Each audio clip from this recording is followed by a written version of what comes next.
Ada yang menarik dalam rapat dengar pendapat Komisi 3 DPR yang membidangi hukum dengan sejumlah praktisi hukum soal RUU KUHP. Pengacara yang juga menjadi kuasa hukum Sekjen PDIP Hasto Kristianto yang tersandung kasus dengan Komisi Pemberantasan Korupsi atau KPK, Magdir Ismail, memberikan usulan politisi dan pejabat yang tersangkut kasus hukum agar tidak ditahan sebelum adanya putusan pengadilan. Mengusulkan dan saya lebih cenderung bahwa penahanan itu boleh dilakukan sesudah ada putusan. Sontak hal itu menuai polemik panjang. Berbagai kalangan menilai apa yang dilakukan Magdir sebagai kemunduran hukum di Indonesia. Namun sebagian lagi membela pernyataan Magdir. DPR yang menggodok RUU KUHP harus lebih bijak menerima masukan dari berbagai kalangan. Yang jelas, RUU yang nantinya akan disahkan menjadi undang-undang harus berpihak ke masyarakat, bukan hanya untuk kepentingan pejabat. Tim TV One mengabarkan. Upaya paksa, ya.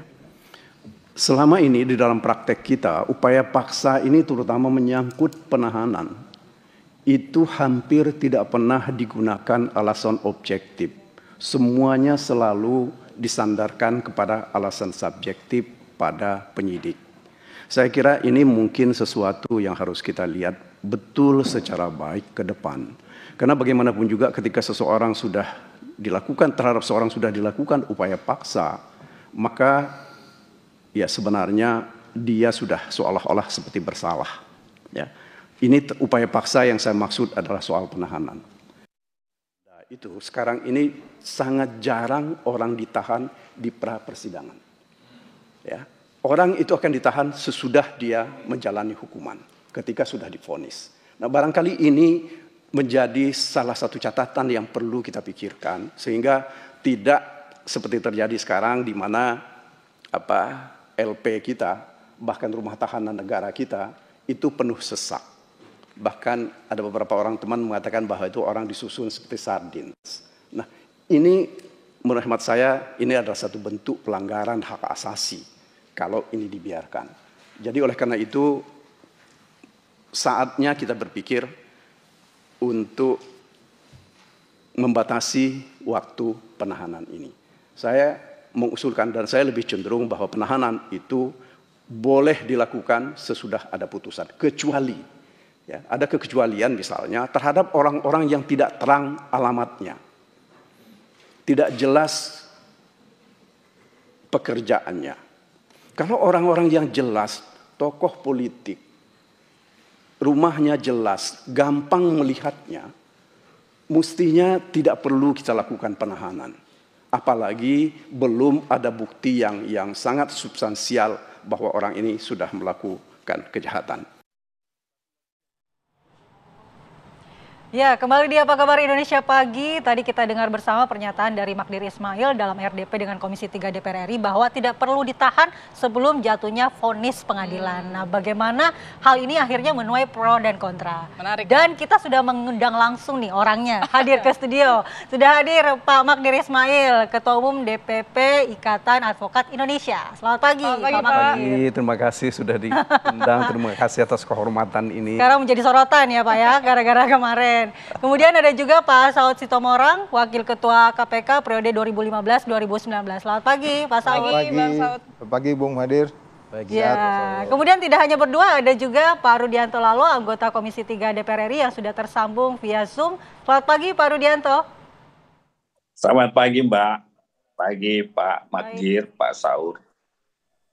Oke, mungkin langsung saja ya, saya nggak sabar mendengar penjelasannya Pak Magdir ini. Soalnya pernyataan ini jadi memperkuat stigma publik soal hukum ini tumpul ke atas nih Pak. Saya kira enggak, ya begini.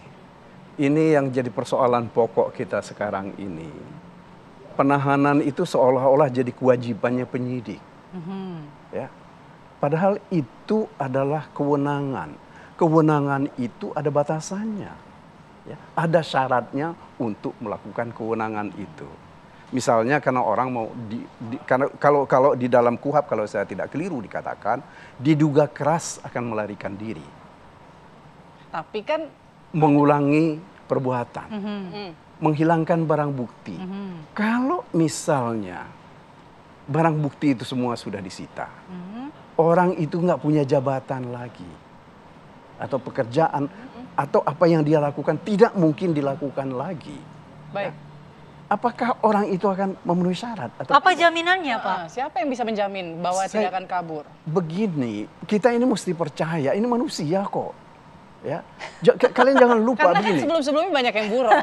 Yang buron itu siapa sih? Yang mana? Berapa orang yang buron?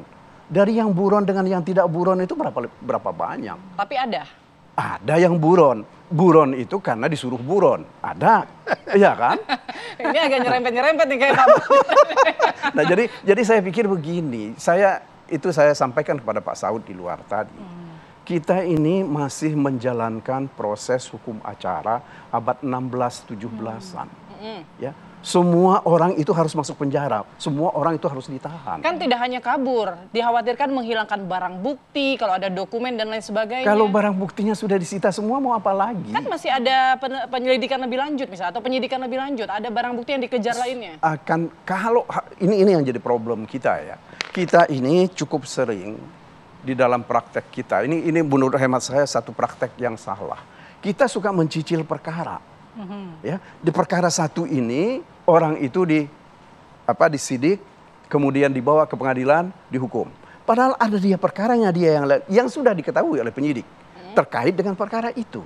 Bahkan sangat berhubungan dengan perkara itu, didiamin aja. Nanti kalau ini sudah jalan atau hukumannya kurang tinggi menurut mereka, ini udah proses lagi. Bang Saud suka mencicil, Bang, tidak langsung begitu kalau kata Pak Magdir. Emang begitu penyidik?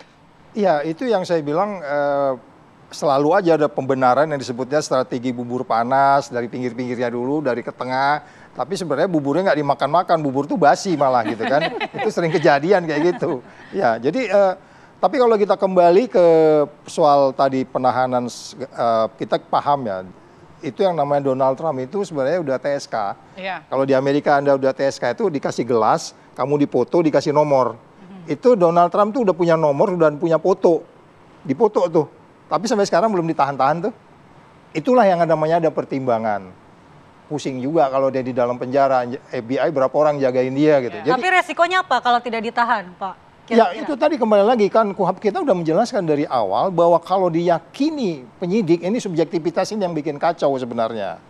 Apa dia bakal lari, menghilangkan barang bukti.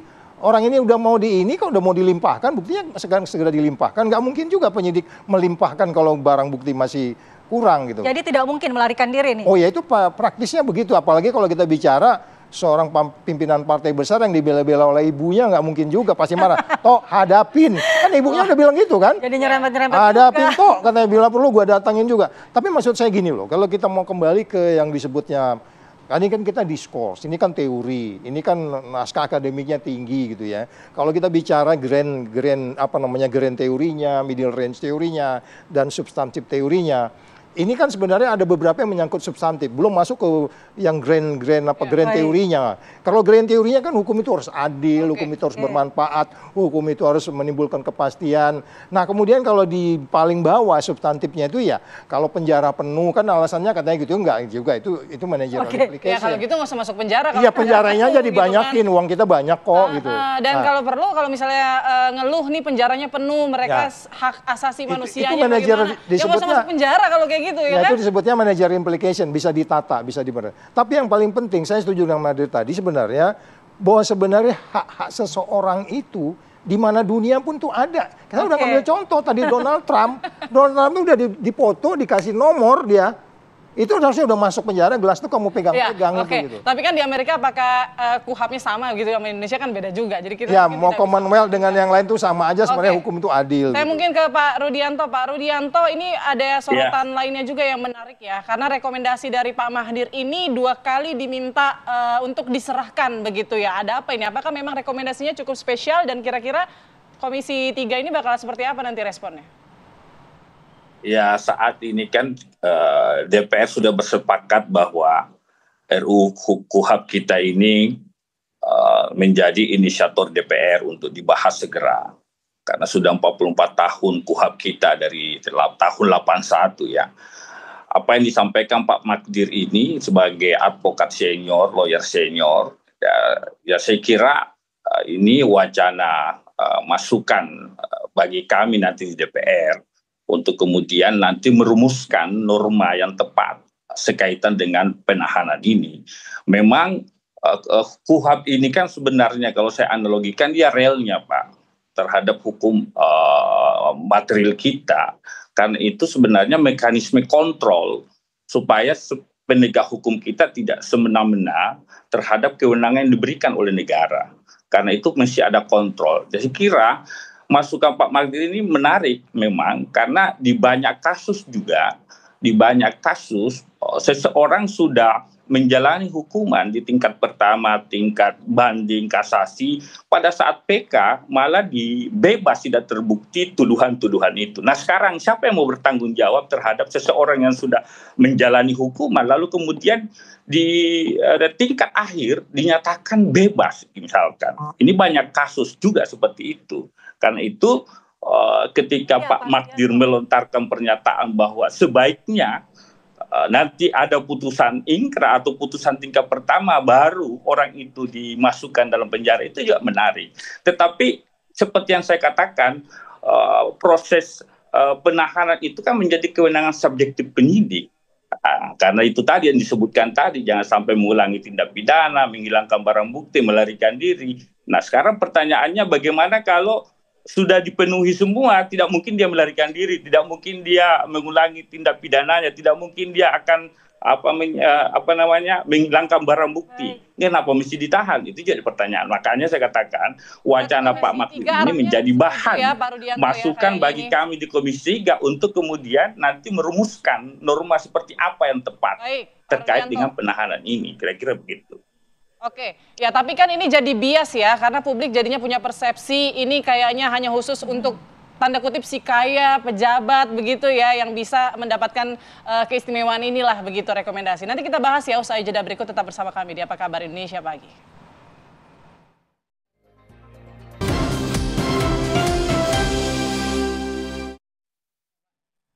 Baik, kita lanjutkan dialog di Apa Kabar Indonesia Pagi. Kita kembali ke Pak Magdir. Pak Magdir, kenapa ini kemarin hanya ditujukan kepada politisi dan pejabat agar tidak ditahan sebelum vonis? Ini kan kesannya, kesannya privilege lagi nih. Mungkin saya itu kurang ketika menyampaikannya itu di dalam ketika di hadapan teman-teman di DPR itu. Seharusnya juga ini terhadap semua kasus. Karena begini, saya berkali-kali berkunjung ke LP, ya, saya lihat memang luar biasa. Bahkan tahu nggak? Saya nggak tahu statistiknya ya. Berapa ratus % dari setiap rumah tahanan negara itu penghuninya. Nah kalau andai kata tidak semua orang harus ditahan dari awal, hanya orang yang menjalani hukuman, itu tidak akan mungkin cuma 40, barangkali cuma 30% akan menjadi isinya. Sehingga kita bisa lihat misalnya di Belanda itu sekarang ini rumah tahanan negara itu jadi tempat wisata. Bayangkan bisa seperti itu. Berarti ini usulannya sebenarnya ke semua. Ke semua orang yang dianggap melakukan perbuatan pidana. Sepatutnya mereka itu baru ditahan ketika harus menjalani pidananya. Draft rekomendasinya seperti itu, Pak Magdir? Draft rekomendasinya bukan hanya politisi dan pejabat? Bukan. Oke, ada juga draft rekomendasinya soal membayar denda untuk agar tidak diadili. Begini. Ini di Belanda itu ada yang mereka sebut dengan Financial Penalties Act. Itu tahun 83. Jadi setiap perkara orang itu boleh meminta kepada jaksa supaya dihadapkan kepada hakim, selain dia membayar denda yang wajib sebagaimana yang akan diputus sesuai dengan ketentuan undang-undang, dia bersedia membayar denda yang akan diputus oleh hakim. Hampir sama dengan plea bargain yang di Amerika dan di Inggris. Agar tidak diadili. Nah, kenapa? Karena begini, sekali lagi kan kita ini sekarang ini kan lebih banyak seolah-olah hukum pidana itu kan untuk menyakiti orang, mempidana orang, memenjarakan orang. Kan memberikan efek jera, jadi mungkin nggak begitu juga. Apakah memang ada orang yang sesudah menjalani hukuman ada residipis efek jera, residipis korupsi? Kan nggak ada gitu loh. Jadi saya kira, ini sebagai contoh ya, residivis korupsi. Jadi kalau saya, sekali lagi, saya lebih cenderung untuk semua perkara. Kalau terutama diatur dalam KUHP ini, kenapa tidak gitu loh. Kalau orang mau dia tidak perlu diadili, dia membayar kepada negara, kenapa tidak gitu loh. Oke, baik. Jadi ujung-ujungnya uang. Bang Saud, tapi bagaimana Abang melihat? Ini berbahaya nggak sih sebenarnya usulan ini? Karena publik sendiri merasa ini jadi bikin hukum tumpul nih ke atas, malah tajam ke bawah. Misalnya berduit, oke, tidak diadili gitu. Ya, yang paling susah kan korupsi itu harus dinilai sebagai sebuah perbuatan yang tidak boleh ditoleransi. Ya, khusus untuk korupsi ya. Bahwa itu harus zero toleran. Saya di banyak tempat selalu bilang ada sopir truk nyogok sopir forklift di pelabuhan $1 supaya kontainer nggak ngantri, $1 itu bisa jadi urusannya KPK negara itu. Itu yang disebutnya zero toleran. Nah, perdebatannya sekarang ini adalah kita jadi khawatir ini kok kita memberi toleransi, kan kesannya begitu ya. Sebenarnya nggak begitu. Makanya saya bilang tadi, hukum itu harus dilihat dari gambar yang lebih besar yang disebut sebagai teori hukum itu kayak gimana, teori hukum, teori keadilan, kepastian dan seterusnya tadi itu. Terus kemudian baru masuk teori yang sifatnya menengah, bagaimana menata manajemennya. Baru yang terakhir adalah tadi soal penjara penuh, melarikan dan seterusnya gitu. Jadi di atas dulu kita harus berdebatnya. Pak Magdir sudah berdebat di atas, tapi dia harus bicara di bawah juga kan. Bahwa ini penjara penuh. Tapi kalau tidak ditahan, Pak Saud, kira-kira mekanisme pengawasan seperti apa supaya tidak kabur? Itulah yang paling sulit, saya katakan kembali lagi. Kan kita udah punya pengalaman, pimpinan KPK aja meres. How can you define? Iya kan? Ini yang sebenarnya menimbulkan pertanyaan-pertanyaan. Kok Pak Magdir jadi berada di barisan ketua KPK yang tersangka meres itu? Enggak juga gitu. Itu yang saya bilang, perdebatan ini nggak boleh berhenti, tapi naskah akademiknya harus jelas. Kita harus jelaskan gitu. Kan tadi saya contoh Amerika juga, bahkan presidennya udah TSK itu. Nah itu bisa diadopsi di sini? Bisa. Kenapa enggak? Hukum itu kan orang dengan bilang. Dengan karakteristik kita? Enggak. Masyarakat? Hukum itu tetap apa yang disebutnya sebagaimanapun sosiologi juga harus digunakan. Hukum nggak hanya tanpa sosiologi, ya kan? Pak Magdir kan bicara sosiologi, ya kan? Nggak mungkin juga sebagian partai lari kalau kita ke spesifik. Tapi kan Magdir kan udah jelasin, saya nggak bicara Hasto doang, bicara Indonesia secara keseluruhan. Nah, bagaimana Komisi 3, para ahli menjelaskan ini ke publik?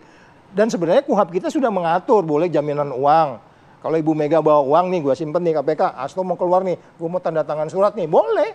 Boleh, ada uang kok. Kalau itu ada ya, jaminan uang ada disebut. Kita tanya Pak Rudianto ya, Pak Saud. Pak Rudianto, kalau misalnya usulan ini menuai kontroversi di masyarakat, apakah Komisi 3 DPR masih akan terus melanjutkan pembahasannya, Pak? Ya, saat ini memang pada tahap kita mendengarkan masukan, pendapat, saran, ya, ide, gagasan terkait dengan revisi RUU KUHP ini. Makanya kami mengundang para praktisi hukum, nanti kami akan undang para akademisi hukum, kita juga undang mungkin dalam perspektif teman-teman di kejaksaan, kita akan undang juga masukan dari teman-teman ahli kepolisian, ya kan. Kemudian kemarin kita sudah undang juga Komisi Yudisial, mungkin juga kami akan undang IKAHI, hakim, semua pihak. Pasti akan kita, termasuk LSM, NGO, kawan-kawan NGO, CGR, dan lain-lain. Kita undang semua dalam rangka merumuskan norma terbaik nantinya yang akan kita lahirkan sebagai produk karya agung lah, kalau boleh saya sebut. Seperti ketika KUHP kita yang berlangsung 44 tahun, ya kan. Ini kan sebenarnya kenapa DPR mau menyelesaikan tahun ini? Karena KUHP yang baru kita, Undang-Undang Nomor 1 2023 sudah mau berlaku Januari 2026. Sehingga dipandang perlu hukum material ini dipandu atau disesuaikan dengan hukum acara yang baru kita, tata beracara hukum pidana kita, supaya betul-betul sinkron, harmoni ya antara KUHP yang baru dengan KUHP kita. Yang menurut kita beberapa norma itu sudah usang dan bahkan ada 12 pasal yang sudah dimentahkan oleh Mahkamah Konstitusi. Ya, itulah mengapa hari ini DPR masih pada tahap khususnya Komisi 3 mengundang para ahli, para praktisi hukum, akademisi hukum, kita dengar masukannya bahwa perumusan RUU KUHP ini betul-betul sangat aspiratif gitu. Pak Rudianto, Bahwa kemudian tadi poinnya pernyataan belum bisa terjawab, Pak. Ya. Pak Rudianto, tapi poin usulan Pak Magdir ini apakah Komisi 3 DPR kemungkinan besar akan menampung ini, Pak? Ya pasti kita akan tampung, tapi apakah ide masukan Pak Magdir ini akan dituangkan dalam rumusan norma? Nanti kita lihat perkembangannya, nanti kita lihat pada saat pembahasan. Yang pasti masukan Pak Magdir ini saya kira menambah khasana diskusi kita, berpikir kita, bahwa apalagi beliau mencontohkan praktek di Belanda misalkan, ya kan? Apalagi di Indonesia hari ini misalkan lapasnya, rutannya berkapasitas misalkan. Kasus mana yang harus ditahan, penyidik tahan misalkan? Apakah kejahatan ancaman 5 tahun ke atas atau pelanggaran-pelanggaran ringan, kejahatan di bawah 5 tahun tidak perlu ditahan misalkan? Itu kan akan jadi perdebatan nantinya dalam merumuskan norma. Kira-kira begitu. Oke, saya kembali Pak Magdir. Pak Magdir kan juga sempat menyampaikan ya pernyataannya kemarin ya soal mau kabur kemana sih, kan sudah jelas alamatnya, pekerjaannya. Nah, publik ini merasa semacam ada diskriminasi begitu soal kejelasan pekerjaan, bagaimana dengan orang yang tidak memiliki rumah, berarti otomatis akan ditangkap nih gitu. Kalau di Belanda ya, itu orang yang akan ditahan itu umumnya kalau mereka memang melakukan perbuatan pidana yang ancaman hukumannya tinggi.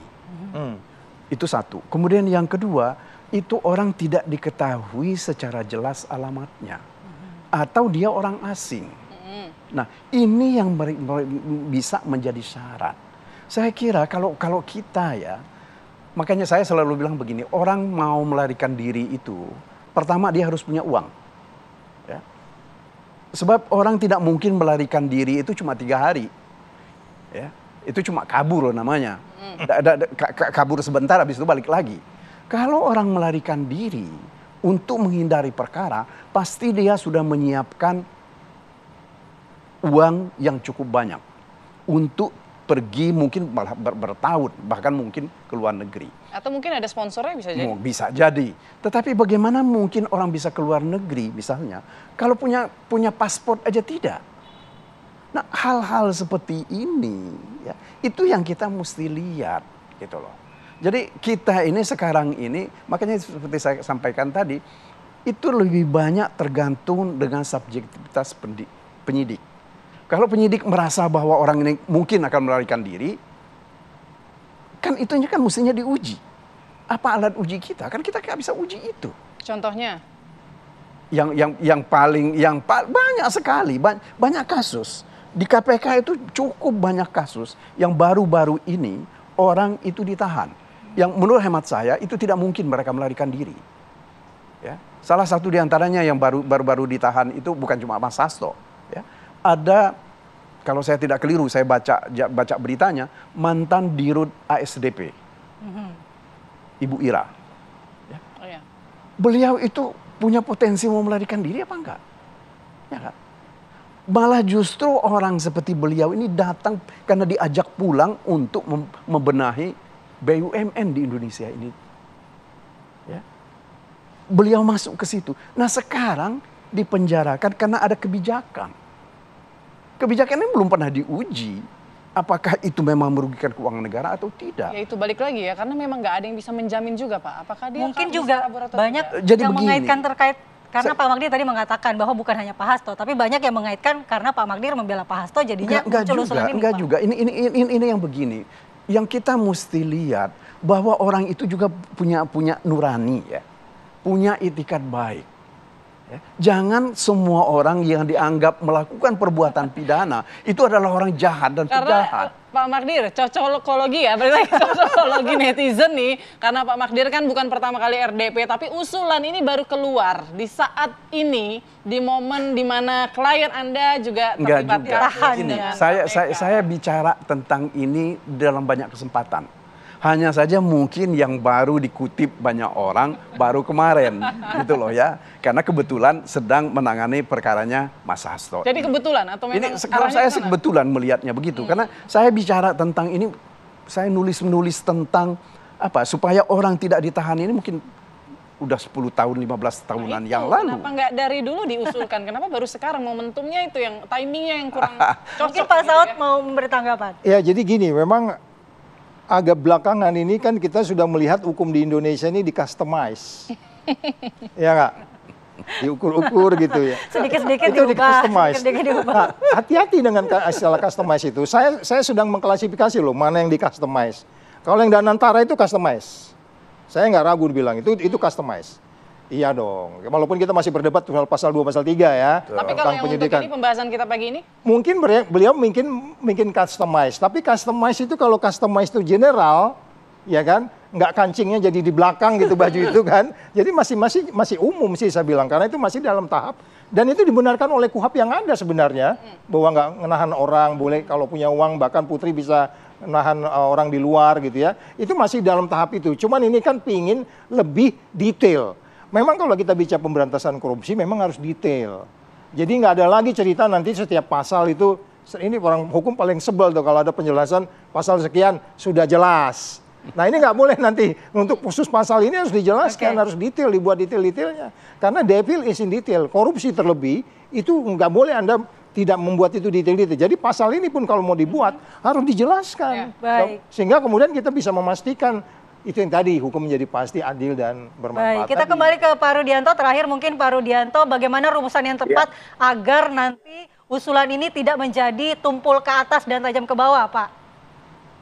Ya itu saya katakan tadi, menarik masukannya Pak Magdir, karena di banyak kasus juga orang sudah ditahan pada akhirnya bebas. Nah siapa yang mau bertanggung jawab?